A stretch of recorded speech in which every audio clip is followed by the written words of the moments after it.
ओम शांति। 21 जनवरी 1972 बाबा के अव्यक्त मधुर महावाक्य। मुरली का टाइटल है निरंतर योगी बनने की सहज विधि। बाबा कहे, जैसे 1 सेकंड में स्विच ऑन और ऑफ किया जाता है, ऐसे ही 1 सेकंड में शरीर का आधार लिया और फिर 1 सेकंड में शरीर से परे अशरीरी स्थिति में स्थित हो सकते हो।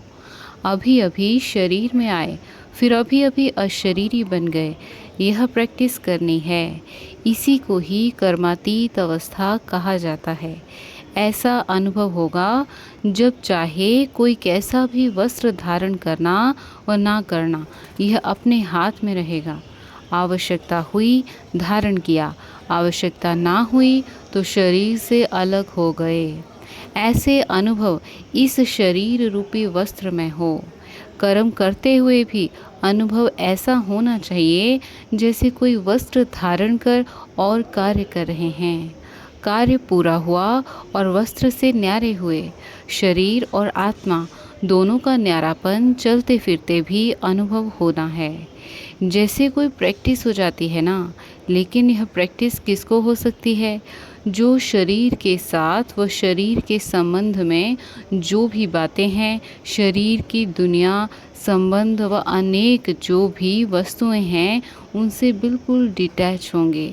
ज़रा भी लगाव नहीं होगा, तब न्यारा हो सकेंगे। अगर सूक्ष्म संकल्प में भी हल्कापन नहीं है, डिटैच नहीं हो सकते हो, तो न्यारेपन का अनुभव नहीं कर सकेंगे। तो अब महारथियों को यह प्रैक्टिस करनी है, बिल्कुल ही न्यारेपन का अनुभव हो। इसी स्टेज पर रहने से अन्य आत्माओं को भी आप लोगों से न्यारेपन का अनुभव होगा, वह भी महसूस करेंगे। जैसे योग में बैठने के समय कई आत्माओं को अनुभव होता है ना, यह ड्रिल कराने वाली न्यारी स्टेज पर हैं। ऐसे चलते फिरते फरिश्तेपन के साक्षात्कार होंगे। यहाँ बैठे हुए भी अनेक आत्माओं को, जो भी आपकी सतयुगी फैमिली में समीप आने वाले होंगे, उन्हों को आप लोगों के फरिश्ते रूप और भविष्य राज्य पद के दोनों इकट्ठे साक्षात्कार होंगे। जैसे शुरू में ब्रह्मा में संपूर्ण स्वरूप और श्री कृष्ण का दोनों साथ साथ साक्षात्कार करते थे, ऐसे अब उन्हों को तुम्हारे डबल रूप का साक्षात्कार होगा। जैसे जैसे नंबरवार इस न्यारी स्टेज पर आते जाएंगे, तो आप लोगों के भी यह डबल साक्षात्कार होंगे। अभी यह पूरी प्रैक्टिस हो जाए तो यहाँ वहाँ से यही समाचार आने शुरू हो जाएंगे। जैसे शुरू में घर बैठे भी अनेक समीप आने वाली आत्माओं को साक्षात्कार हुए ना, वैसे अब भी साक्षात्कार होंगे। यहाँ बैठे भी बेहद में आप लोगों का सूक्ष्म स्वरूप सर्विस करेगा। अब यही सर्विस रही हुई है। साकार में सभी ने एग्जाम्पल तो देख लिया, सभी बातें नंबरवार ड्रामानुसार होनी है। जितना जितना स्वयं आकारी फरिश्ते स्वरूप में होंगे, उतना आपका फरिश्ता रूप सर्विस करेगा। आत्मा को सारे विश्व का चक्र लगाने में कितना समय लगता है? तो अभी आपके सूक्ष्म स्वरूप भी सर्विस करेंगे, लेकिन जो इस न्यारी स्थिति में होंगे, स्वयं फरिश्ते रूप में स्थित होंगे। शुरू में सभी साक्षात्कार हुए हैं। फरिश्ते रूप में संपूर्ण स्टेज और पुरुषार्थी स्टेज, दोनों अलग अलग साक्षात्कार होता था। जैसे साकार ब्रह्मा और संपूर्ण ब्रह्मा का अलग अलग साक्षात्कार होता था, वैसे अन्य बच्चों के साक्षात्कार भी होंगे। हंगामा जब होगा तो साकार शरीर द्वारा तो कुछ कर नहीं सकेंगे और प्रभाव भी इस सर्विस से पड़ेगा। जैसे शुरू में भी साक्षात्कार से ही प्रभाव हुआ ना, परोक्ष अपरोक्ष अनुभव ने प्रभाव डाला, वैसे अंत में भी यही सर्विस होनी है। अपने संपूर्ण स्वरूप का साक्षात्कार अपने आप को होता है। अभी शक्तियों को पुकारना शुरू हो गया है, अभी परमात्मा को कम पुकारते हैं। शक्तियों की पुकार तेज रफ्तार से चालू हो गई है, तो ऐसी प्रैक्टिस बीच बीच में करनी है। आदत पड़ जाने से फिर बहुत आनंद फील होगा। 1 सेकंड में आत्मा शरीर से न्यारी हो जाएगी, प्रैक्टिस हो जाएगी। अभी यही पुरुषार्थ करना है। अच्छा, वर्तमान समय पुरुषार्थ की 3 स्टेज हैं। उन तीनों स्टेजेस से हर एक अपनी अपनी यथाशक्ति पास करता हुआ चल रहा है। वह 3 स्टेजेस कौन सी हैं? एक है वर्णन, दूसरा मनन और तीसरा मगन। मेजॉरिटी वर्णन में ज़्यादा हैं। मनन और मगन की कमी होने के कारण आत्माओं में विल पावर कम है। सिर्फ वर्णन करने से बाह्य मुक्ता की शक्ति दिखाई पड़ती है, लेकिन उससे प्रभाव नहीं पड़ता।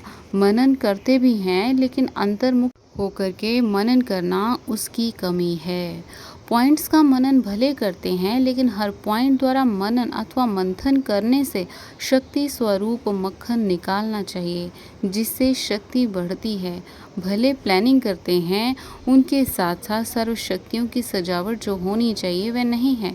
जैसे कोई चीज़ कितनी भी अमूल्य हो, लेकिन उनको अगर उस रूप से सजाकर ना रखा जाए तो उस चीज़ के मूल्य का मालूम नहीं पड़ सकता। इसी रीति नॉलेज का भले मनन चलता भी है, लेकिन अपने में एक एक पॉइंट द्वारा जो शक्ति भरनी है वह कम भरते हो। बाबा कहे, इसलिए मेहनत ज़्यादा और रिजल्ट कम हो जाती है। मनन में प्लानिंग में उमंग उत्साह बहुत अच्छा है, लेकिन प्रैक्टिकल रिजल्ट देखते तो मन में अविनाशी उमंग उत्साह उल्लास नहीं रहता।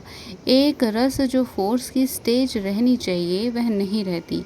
एक एक पॉइंट को मनन करने द्वारा अपनी आत्मा में शक्ति कैसे भर जाती है, इस अनुभव में बहुत अनजान है। इसलिए यह अंतर्मुखता अतीन्द्रिय सुख की प्राप्ति का अनुभव नहीं करते हैं। जब तक अतीन्द्रिय सुख की सर्व प्राप्तियों की भासना नहीं, तब तक अल्पकाल की कोई भी वस्तु अपनी तरफ जरूर आकर्षण करेगी। तो वर्तमान समय मनन शक्ति से आत्मा में सर्व शक्तियाँ भरने की आवश्यकता है। तब मनन अवस्था रहेगी और विघ्न टल सकते हैं। विघ्नों की लहर तब आती है जब रूहानियत की तरफ फोर्स कम हो जाता है। तो वर्तमान समय शिवरात्रि की सर्विस के पहले स्वयं में शक्ति भरने का फोर्स चाहिए। भले योग के प्रोग्राम्स रखते हैं, लेकिन योग द्वारा शक्तियों का अनुभव कराना अब ऐसे क्लासेस की आवश्यकता है। प्रैक्टिकल अपने बल के आधार से औरों को बल देना है। सिर्फ बाहर की सर्विस के प्लान नहीं सोचने हैं, लेकिन पूरी ही नज़र चाहिए सभी तरफ। जो निमित्त बने हुए हैं उन्हों को ये ख्यालात चलनी चाहिए कि हमारी इस तरफ की फुलवारी किस बात में कमज़ोर है। किसी भी रीति अपने फुलवारियों की कमज़ोरी पर कड़ी दृष्टि रखनी चाहिए। समय देकर भी कमज़ोरियों को ख़त्म करना है। शक्तियों के प्रभाव की कमी होने के कारण चलते फिरते सभी बातों में ढीलापन आ जाता है। इसलिए विनाश की तैयारियां भी फोर्स में होते फिर ढीले हो जाते हैं। जब स्थापना में फोर्स नहीं, तो विनाश में फोर्स कैसे भर सकता है?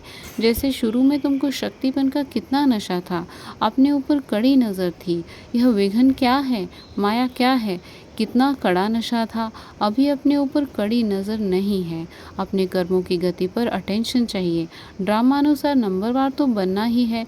कोई ना कोई कारण से नंबर नीचे होना ही है, लेकिन फिर भी फोर्स भरने का कर्तव्य करना है। जैसे साकार रूप को देखा, कोई भी ऐसी लहर का समय जब आता था तो दिन रात सकाश देने की विशेष सर्विस, विशेष प्लान्स चलते थे। निर्बल आत्माओं को बल भरने का विशेष अटेंशन रहता था, जिससे अनेक आत्माओं को अनुभव भी होता था। रात रात को भी समय निकाल आत्माओं को सकाश भरने की सर्विस चलती थी। तो अभी विशेष सकाश देने की सेवा करनी है। लाइट हाउस माइट हाउस बनकर यह सर्विस खास करनी है, जो चारों ओर लाइट माइट का प्रभाव फैल जाए।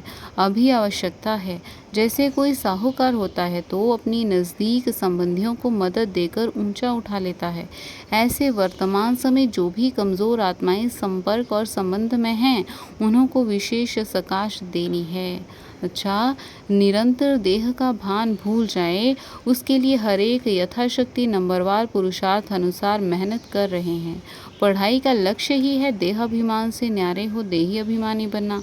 देहाभिमान से छूटने के लिए मुख्य युक्ति यह है, सदा अपने स्वमान में रहो तो देहाभिमान मिटता जाएगा। स्वमान में स्व का भान भी रहता है, अर्थात आत्मा का भान। स्वमान मैं कौन हूँ।